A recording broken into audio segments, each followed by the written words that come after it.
Billy and Mike, what's going on today? Hey, good morning, guys. How's it going? Good. I feel a little bit better today. Drugs are good. Drugs are always good. Or triple up.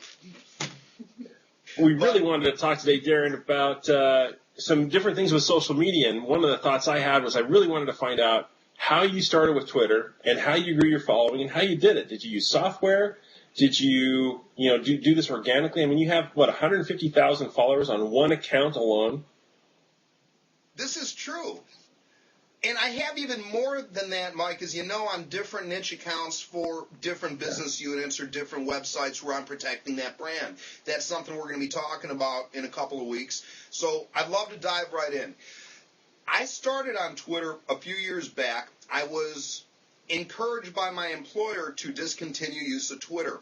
The term that was used was your blogging is a career-limiting move, and later was even referenced as a resume-generating event. So I had terminated that account. I can get you the exact date of it because when I came back to Twitter for round two back in May or June of 2008, that name was taken by another gentleman who I am following, and I just picked Williger. But I also set up one for Regillo, Williger being one corporation, Regillo being another. I, of course, set up Darren Williger for my personal brand, as Robert Williger already took that one, of course. And I set up one for meditation, and I set up one called Homemade Wine to talk about winemaking. I set up one called Top Sales Maker to talk about sales. So when I got into Twitter, again, and really got into it, and I'm not going to backdate to why I love it so much. We'll get into that on another call. But I really found value to siloing my personalities online. But then I made a mistake that ended up being the most incredible breakthrough for connecting with others. Guys, this is a lot of fun. I went online as Williger, where I was being a little more serious, and I only spoke about sandwiches I ate. And I actually, I saw those. I love sharing sandwiches. That's my favorite tweet, is the food tweets, as you know. Let me ask you a question, all right? Before you go on, let me ask you a question. You're saying I set up this account for Regillo, I set up this account for Williger. Explain to us what you're talking about so that everyone watching knows what you mean. I set up this, I set up that. What are you talking about? What did you do? No, thank you, Billy. And my question to you guys, am I looking at you? Because the previous UVOs, I'm like all over. So am I looking right at you? You're looking at us, and in fact, it's semi-hypnotic. You're scaring us. So, Billy, I love the question, and thank you so much. What I meant when I discussed different Twitter accounts is when you sign up for Twitter, unlike many of the other social nets where you're going to make it mainly around your personality, Twitter has encouraged since the very beginning to be able to do this also for your brand. You can open up multiple accounts. The main rule with Twitter, it's not clearly defined in terms of service, but overall, if you're protecting your brand that you own, your identity, and in my case, I quite often do this to protect even a domain name or a concept or a new product I'm making, of course. This has been phenomenal. So I wanted Regillo as a separate Twitter account, twitter.com/Regillo, to talk just about things from my business persona. Twitter.com/Top Sales Maker, a completely separate account that traditionally you could log in using the web or phone, and I would just tweet about sales. Now, that allowed me to have separate things. So when you go to that Twitter page, you would just read about sales. When you went to my page about meditation, you'd hear about meditation. My page about guitar, you'd learn about guitar. My page about... Did that help answer the question? Yeah, basically what you're saying is you're building your online personality, which is something that I talk about all the time. You're building the personality for Regillo, for yourself, Williger, and for the different corporations or different personas that you have. You're building those online personalities for each and every one of those. Is that right? Billy, that's completely correct. Anytime I have something that is going to be exciting, going to be something that I invest my time or want to share with others, I want to make sure that I completely cover my brand profile across as many platforms as I can. For myself, the first two places that I protect a name are with the domain and with my Twitter account, because I enjoy Twitter that much. It's just That's really brilliant. been cohesive. That's brilliant. Thank you. Let's share a little bit about where I broke my own mold and discovered quite a bit. And I'll be talking about this endlessly, because this is what really opened up a lot of the world to me personally and professionally. So one day, as I'm working on a Merlot in my kitchen, in my homemade wine, I went in, or I think it was a Zinfandel. Got to be accurate here. We're transparent. People could look this up. And I said, I'm working on a Zinfandel in my kitchen. Somebody tweeted back saying, you make wine in your kitchen. Tell me more. Now, I looked at it, and I thought, wow, I can delete this tweet. I put it under the wrong account, but I chose not to. And I left that under Williger. About a week later, perhaps even subconsciously, I tweeted something about sales. It was a comment on making outbound calls and keeping them warm. And I did that also under Williger. And somebody says, talk more about sales. Dell stuff slipped in. My current bio is actually comprised of all the different things that people connected with me on. It was people started asking about Dell, about sales, about meditation, about guitar, about food, about cheese. So I put all those in the bio. I said, these are some of the neatest people I've connected with. Let's be honest, guys. We all met over personal, silly exchanges as well as a professional respect. And for me, when I had the opportunity to connect with y'all and kind of go through and see photos and see the people behind the professional side, and actually there's much more of a personal connection always, and that's kind of paved the way for us to have professional conversations. The whole concept here is this, and this is going to be a little bit intense. So as I shared, the more I put out there of Darren, the more people connected. Now, my traditional mindset, like anyone in corporate America, says you need to be this brand. You're groomed to be this way. Stay in this box. Follow these guidelines. But here was the revelation that I just stumbled into accidentally. The more that I was myself, the more that I was silly, the more that I just shared things about my family, my health, and my interests, the more other people connected. And professionally, I feared people seeing my music videos would be afraid to work with me, but on the contrary, they said, wow. Yeah, I know. No, but Darren, you touched on a very good point, and that is that people have a desire to share and connect, and it's one of the foundational principles behind everything that we see in social media, is we have this desire to share and create and connect, and that's why Wikipedia has taken off, or like citizen journalism, which is a bit of what we're doing here, being real people, doing what we love to do, and talking about it, and which is how what you've described in the past few minutes. It's been phenomenal, Mike, and we all remain very active in the social community. So when I would go out to tweet up social media clubs, etc., people would come up and, hey, Darren, how's your daughter? How's Jennifer? Hey, I see you did sales. You would know quickly what was most valuable to them, their family, their health, their professional persona. It was an insight that really was interesting, as that's where things really began. Fascinating, Darren. That's incredible. And so growing that Twitter following, did you do it then by what you described organically, just sharing who you are? For the main account, that's kind of it. Constantine studied my Williger account, and he studied a couple other people who have a large following. It's not about the followers, it's about the following. If you're not connecting, it's pointless. And what he noticed was it wasn't anything particular. He said it wasn't that it was more professional than personal. He said, Darren, you carried on 10 simultaneous conversations on different topics, but you spoke authoritatively on each and enjoyed every single moment of it, and that's why people follow you.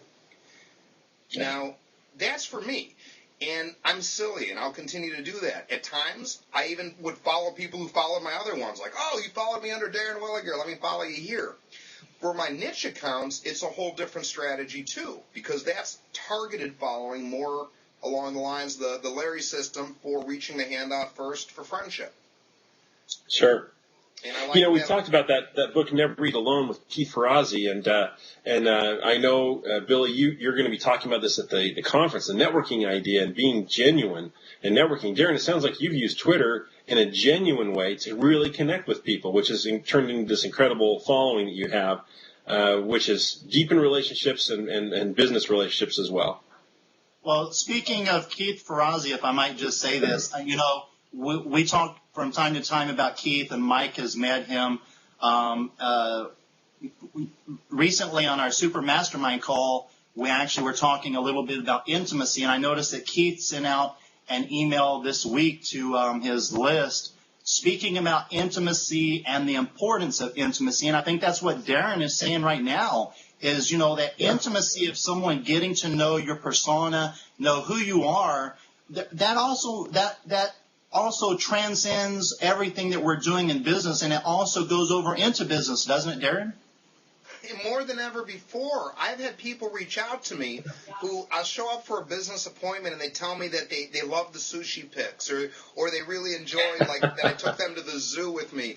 And it's so fun when people find these odd little things to connect with, but that's how relationships connect. It's that tapestry. I love the sushi. I love the sushi, man. You got to come back with the sushi. You put that burden, that mantle is on me. I haven't been carrying it as well as I should.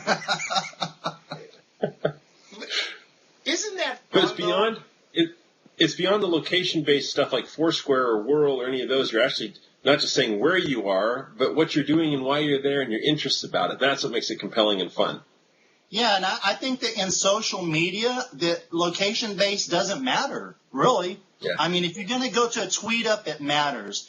But in social media, like this morning, I had a message from a guy in Croatia, I'm not in Croatia. I'm in Texas, I don't think that location is important at all in social media unless you're going to come together for some type of meetup, tweet up, or something where the physical location does matter. But social media just tears down all of those boundaries as far as location, time, education, and also it tears down the boundaries of celebrity, I mean, Darren is a Twitter celebrity.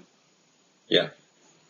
And that's interesting in itself. It's like almost a whole new breed of celebrity. I'm talking to that gentleman on the radio, and to him it's admirable to see what's going on, and he's got an awesome following with his radio. Bill, you touched on something I want to roll with a little bit further, and that's that we no longer have geographical boundaries. In every room of my home, I do have a screen I use for video conferencing. Many people would use similar screens to watch television, but I learned they have HDMI inputs on them. They work just as well with Skype and Uvo. I enjoy that when I go to my kitchen, there's often another family cooking in their kitchen in India. When I go to my office, I speak directly with my outsourced teams through video. Regillo, we are always on Skype. There is a Regillo chat with 6 people that anytime they're available, they jump in and just start chatting. But the beauty of it, for me to share, it's not just about professional. It is personal, and they're connecting about music, and everyone's chatting, and it's rather addictive. Yeah. I find myself looking at this sometimes until 3 a.m. because seeing this interaction is beautiful. Right. Now, once that happens, guys, what's the next level? Once you have interaction and relationships, you could start to relate, and you could start to build trust. And trust is what allows us as human beings to have that feeling of security and confidence when doing business. So that moves to the whole idea of, Billy, I need to get someone to put in carpet. Well, Darren, call Steve. He's good at carpet. Now take that and translate that to what we're doing on Facebook and in Twitter and how we're able to communicate and share our network of resources better than ever. It has to be this way going forward because otherwise you're going to fall behind. Yeah, and we want to connect about these ideas, right? I know we're kind of tight on time with our 10-minute limit here, but that could be a whole nother topic of conversation about how we connect the dots. For example, Darren, how we connected, and now what we're doing with the Social Media 201 conference, and then also how you connected me to Heidi Miller, who, by the way, I'm having lunch with today. She is fantastic. She is just had incredible energy, and she's someone who you should talk to also about how she manages her persona. She has a very good system. We didn't even get into the whole management part. We started talking almost theory, and we're over 10, so we're already 2 minute. We are going to have 2 10-minute videos today, Mike.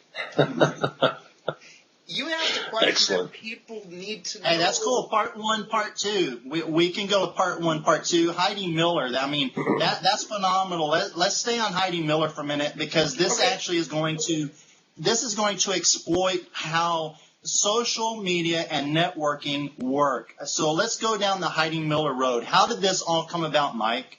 Tell us how you got to know Heidi Miller and how you're having lunch with her today. What brought that about? I'm trying to remember how I ran across her name, but it was a conversation with Darren for some reason. Darren, I think you knew that she lived in Seattle, right? Yeah, we were on a call. I've been following her for a while, and she's just phenomenal.